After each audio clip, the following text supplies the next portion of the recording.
고린도전서 15장 35절부터 49절까지 몸의 부활을 말씀하고 있습니다.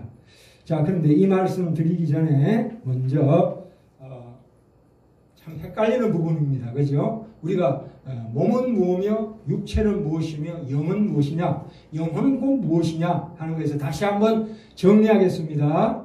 여러 번 우리가 함께 은혜를 나눴는데요. 다시 한번 이번 시간에 확실하게 아시고 가시기 바랍니다. 이 영과 육, 두 개로 구성되어 있습니다. 그렇지요?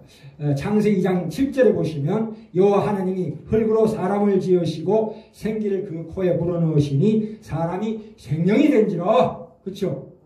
첫 번째는 우리의 인간이라는 존재의 구성 요소가 두 가지다 이 말씀입니다. 첫째는 자 보시면 육과 영입니다. 그렇죠? 네? 육과 영. 이 육이라는 것은 바디를 얘기합니다. 말하자면 이제 물질 명사죠. 눈에 보이는 겁니다. 눈에 보이는 거. 그렇죠? 눈에 보이는 몸이라 할지라도 보이지 않는 것도 있어요. 뭡니까? 산소, 탄소, 수소, 질소, 칼륨, 인. 이것이 우리 몸을 구성하는 원자고 원소입니다. 그렇죠? 물질이라고 해서 눈에 꼭 보여야 된다는 법은 없어요. 공기도 물질입니다. 그렇죠? 안 그렇습니까? 고체, 액체, 기체 아닙니까? 그죠? 다 물질이에요. 그래서 이 육이라는 것은 바로 그겁니다. 우리 몸의 구성 요소가 산소 65%, 탄소 18%, 수소 10%, 질소 3%, 칼륨 11.5%, 인 1%. 이게 육이에요. 우리 몸이.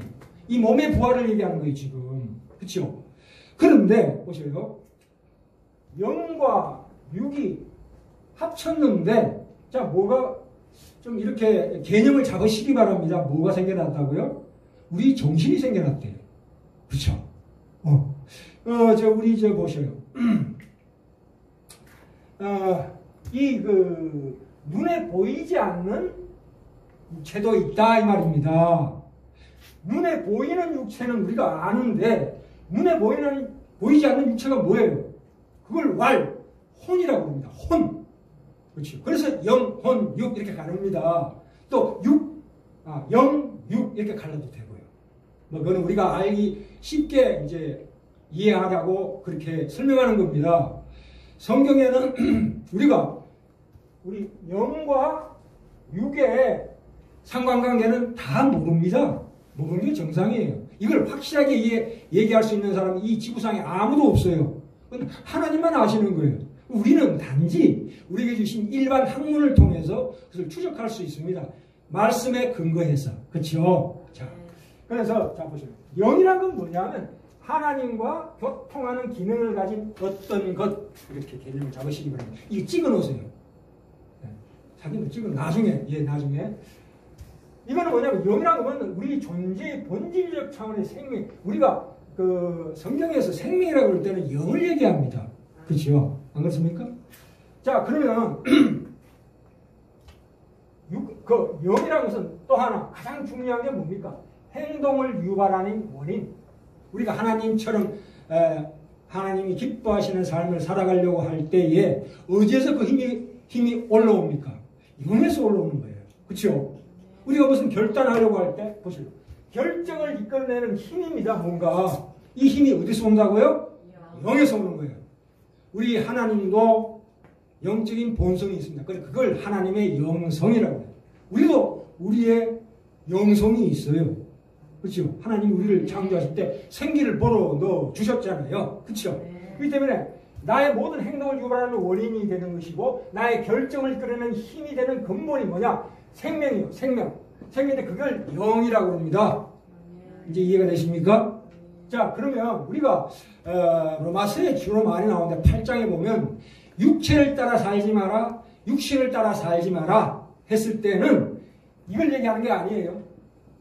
우리 눈에 보이는 육체를 몸을 얘기하는 게 아니고 육체, 말하자면 이 영과 반대되는 개념이 있어요. 그건 뭐냐? 죄가 따라 들어와서 자리 잡고 있는 장소를 의미합니다. 그렇죠? 이게 뭡니까?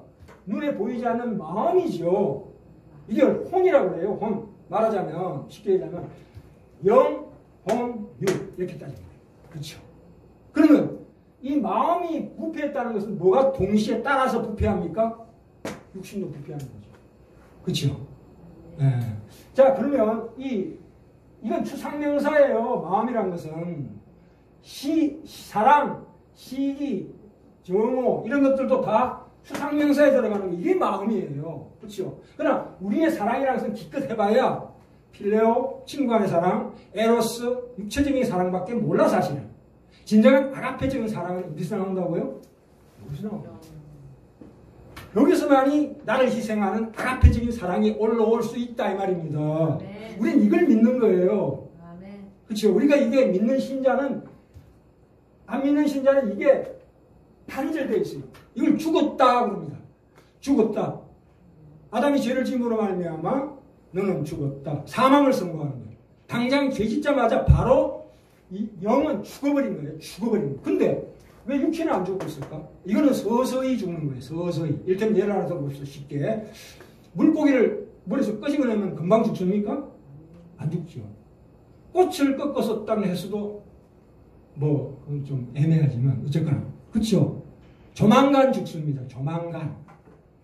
그래서 좀 이런 말씀드리기 대단히 죄송하지만 이 하나님과의 교통하는 기능이 끊어져 있으면 그거는 그 자리에서 시체입니다. 시체. 몸은 살아있지만 당분간 살아있는 거예요. 조만간 죽을 거예요. 영원한 사망으로 갑니다. 그러나 전번 시간에도 말씀드렸지만 영혼이라는 게 뭐예요? 우리 인격이 있는 자리가 어디예요? 여기라. 우리 인격이 여기에 있어요. 여기. 이게 인격이에요. 인격. 나예요. 자의식. 그죠? 이거예요. 이게 여기에 깃들어 있는 거예요. 그래서 우리 인격이 영으로 말미암아 인격이 거룩해지면 그 거룩한 인격이 담는 이 육체도 거룩해지는 거예요. 그렇잖아요. 네. 안 그렇습니까? 네. 원리가 그런 거예요. 우리가 음료수 15장 35절부터 49절까지 얘기하는 이 몸에 부활한다는 것은 이게 아니고 이거예요.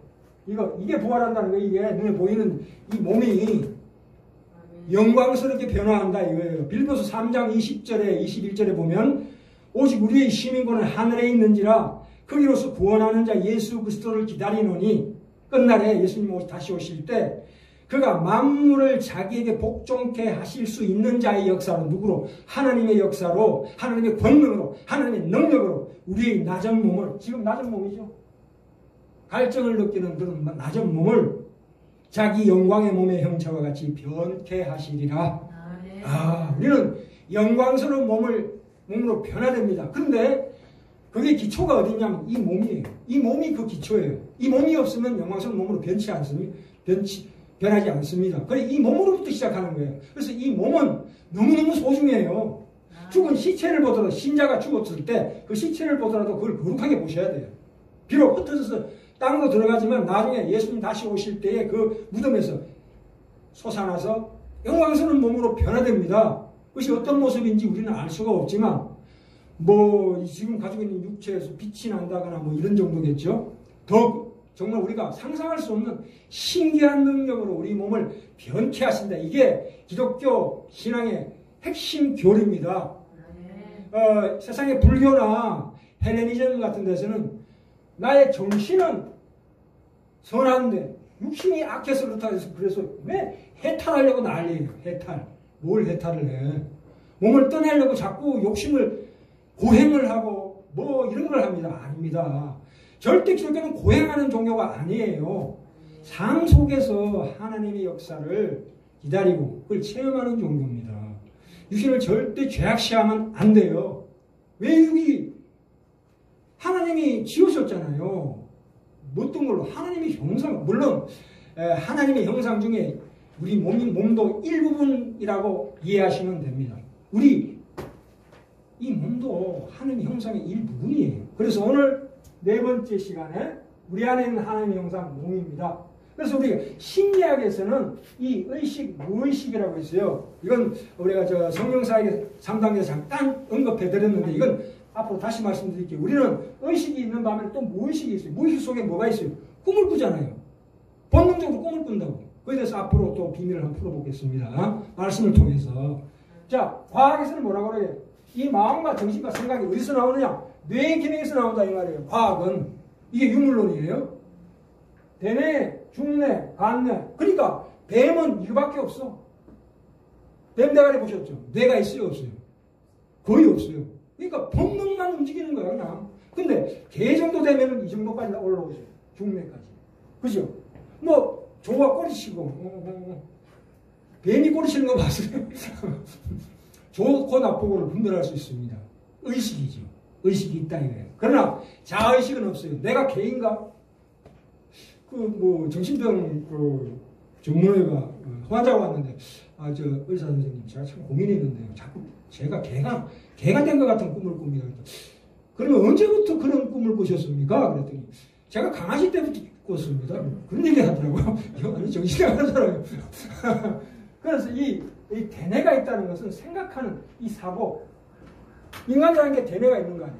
스스로 생각하고 나 자신을 분석하고 내가 나인가 하고 생각하는 대뇌가 있는 거예요. 이걸 과학이 뇌 기능으로 하는 겁니다. 그래서 우리 몸의 생체 전기가 그러고 어쩌고 해서 기가 어쩌고 기학, 기공 뭐 이런 게 있잖아요. 제가 그쪽에 오래오래 제가 몸을 담았었는데 사실 그것도 물질이에요. 무슨 그거는 영까지 가지도 않아. 뭐 도덕경에 뭐 신기정 해가지고 뭐 도가도 비상도 뭐 이런 식으로 얘기하는 많은 것들이 다 철학이 다 보이지 않는 이런 기체나 기학이에요. 결코 이 영까지 가지도 못합니다. 이거 그렇죠?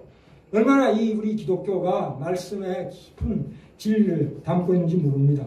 그래서 우리가 우리 영혼과 인격이, 그래서 우리 영혼이라고 그랬을 때는 이거 전체를 다 영혼이라고 그래요. 이거 전체를 다 영혼. 그렇죠? 영혼이라고 했을 때 이 모두를 같이 보셔야 돼. 같이. 그때그때 따라서 이 앞뒤 문맥에 따라, 말씀의 앞뒤 문맥에 따라서 지금 이걸 얘기하고 있는 건지 이걸 얘기하는 건지 그걸 잘 분별하셔야 돼요. 그래서 제가 항상 그 말씀을 저 공부할 때도 항상 이걸 구분을 잘 해야 돼요. 이걸 얘기하는가 이걸 얘기하는가 이 부분을 잘 분별하시기 바랍니다. 그래서 우리가 영혼이 인격이 영혼과 인격 뭐 비슷한 말입니다. 이것이 말하자면 표현되는 도구로서의 몸입니다. 그렇죠? 그래서 우리 몸을 굉장히 소중하게 생각하셔야 합니다. 영혼이 불멸합니다. 영혼은 결코 죽지 않습니다. 불신자든 신자든. 그래서 심판을 받고 또 하나님의 의의 멸관을 쓰는 그 차이가 있죠. 이 몸이 다시 산다. 이것이 우리 부활신앙입니다. 우리는 그 영혼과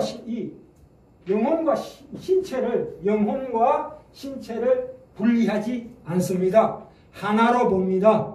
그게 기독교의 핵심 교리입니다. 그죠? 우리가 영혼을 구원받았다는 것은 육신도 또 나중에 조만간 구원받을 것이라는 확실한 뜻이에요.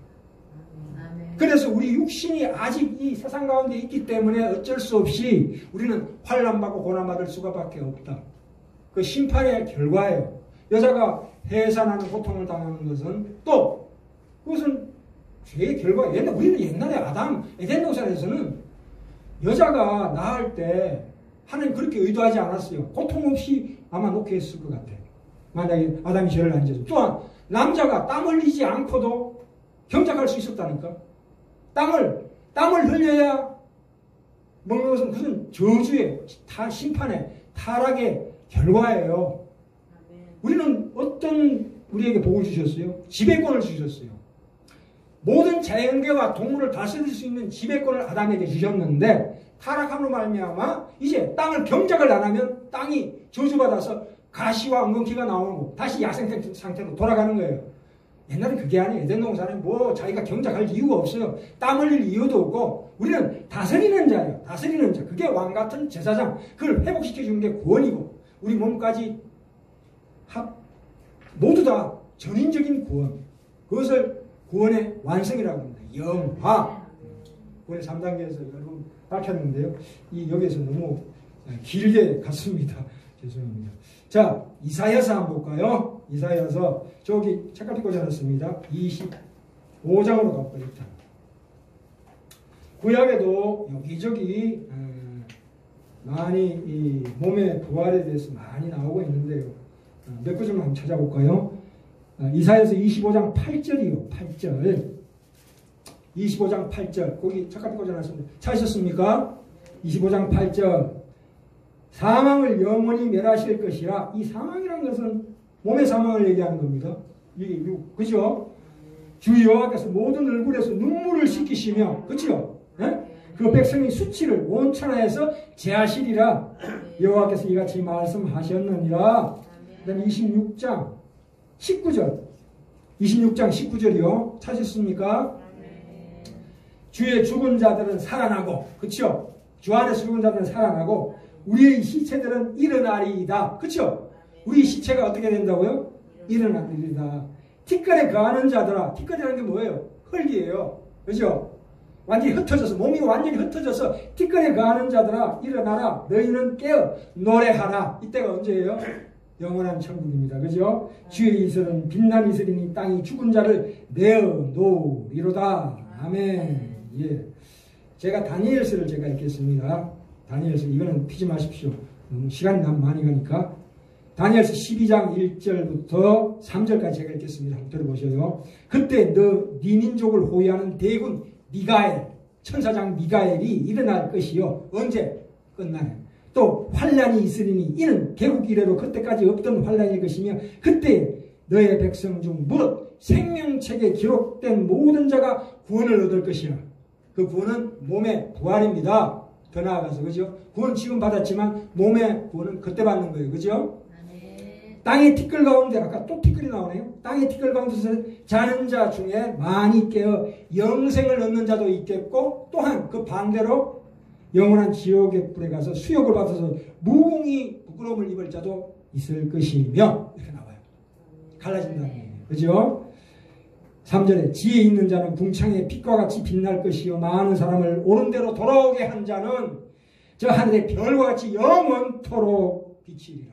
와, 이게 우리에게 주신 참으로 귀한 약속입니다. 예.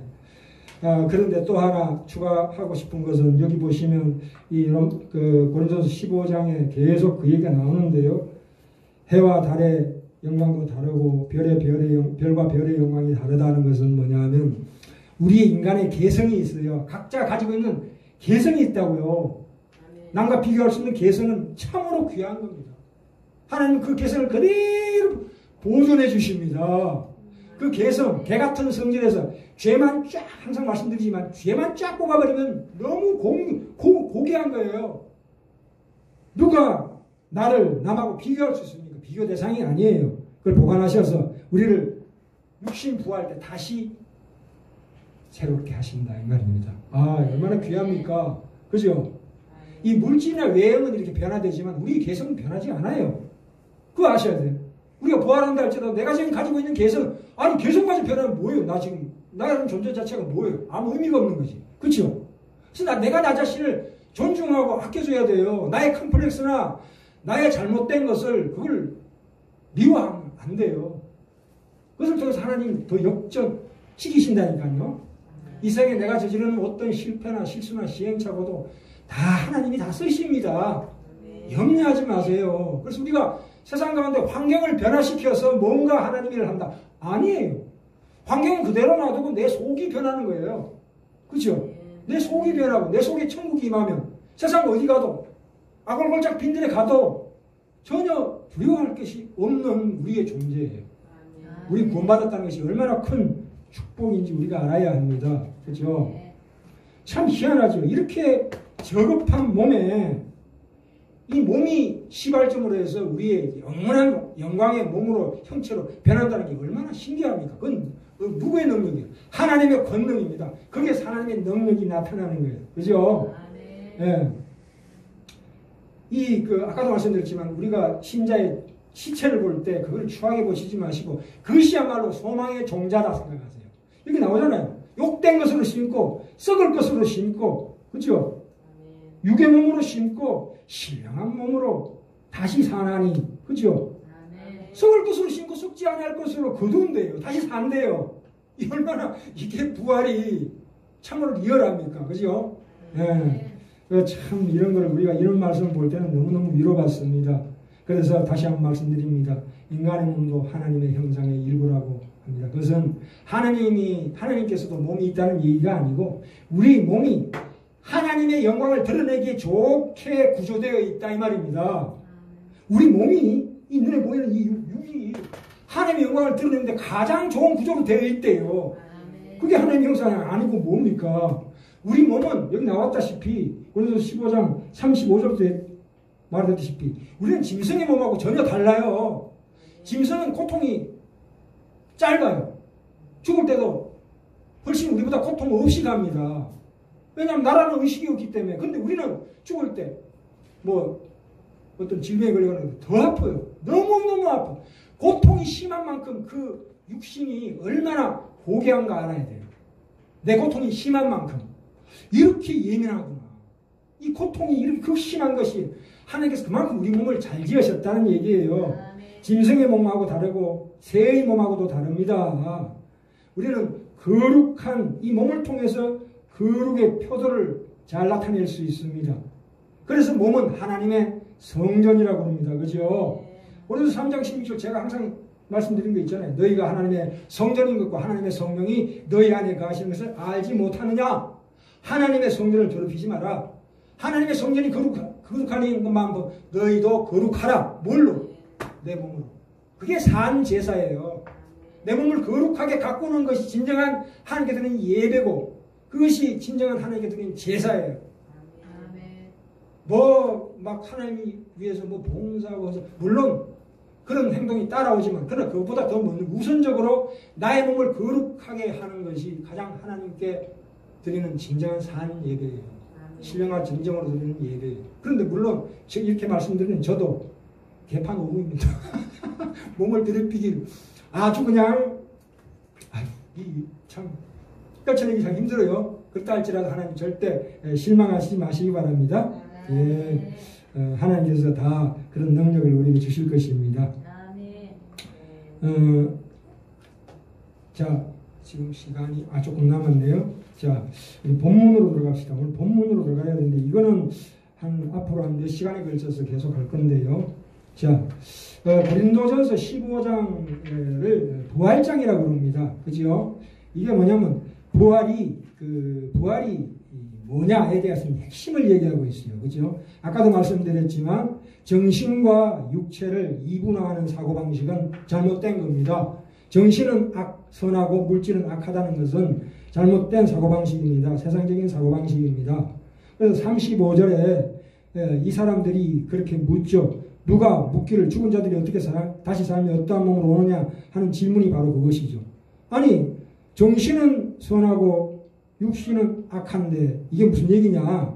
그러나 기독교 신앙은 뭡니까? 기독교의 신앙, 기독교의 구원, 기독교의 거룩이라는 것은 뭐냐? 이 몸을 얘기하는 거예요. 몸까지 포함해서 거룩이라고 얘기합니다. 그렇죠? 그게 영원한 몸이 완전히 변화되는 것을 구원이라고 합니다. 그래서 씨 뿌리는 비유가 나옵니다. 여기 요거 하나만 하고 끝내겠습니다. 자, 36절부터 38절까지 다시 읽겠습니다. 어리석은 자여 너희 뿌리는 씨가 죽지 않으면 살아나지 못하겠고, 그렇죠? 씨가 죽지 않으면 다시 살아나지 못하죠. 하늘의 미랄이 어떻게 되어야 됩니까? 썩어야 돼요. 그렇죠? 반드시 이런 과정을 거칩니다. 또 너희 뿌리는 장래 형체를 뿌리는 것이 아니고 다만 밀이나 다른 것을 알갱이 뿐이로되 하나님이 그 뜻대로 저에게 형체를 주시되 각 종자에게 그 형체를 주시느니라. 그렇죠? 그러면 이걸 이렇게 이해하시면 안 돼요. 씨는 육체고 꽃이나 열매는 정신이다. 아니에요. 그게 아니다 이 말입니다. 다시 한번 말씀드립니다. 우리가 이렇게 저급한 죄악된 행동하고 생각을 하는 것은 육체의 잘못이 아니고 이 영혼의 잘못이다. 그렇죠? 그것이 성경의 사상입니다. 우리 영혼이 중생하고 변화하듯이 조만간에 우리 육신도 변화되어 부활하는 날에 영광된 몸을 가질 수 있다. 이것이 성경의 사상입니다. 그죠? 자, 마지막으로 정말로 내가 어떤 하나님의 일을 하기 위해서 어떤 선행을 하고 하나님에 대한 열심, 그 결심을 가지고 하나님께 충성하게 싸우니 나의 환경을 변화시켜 주십시오. 이거는 사실은 본질적으로는 아닙니다. 환경을 변화시켜주는 게 아닙니다.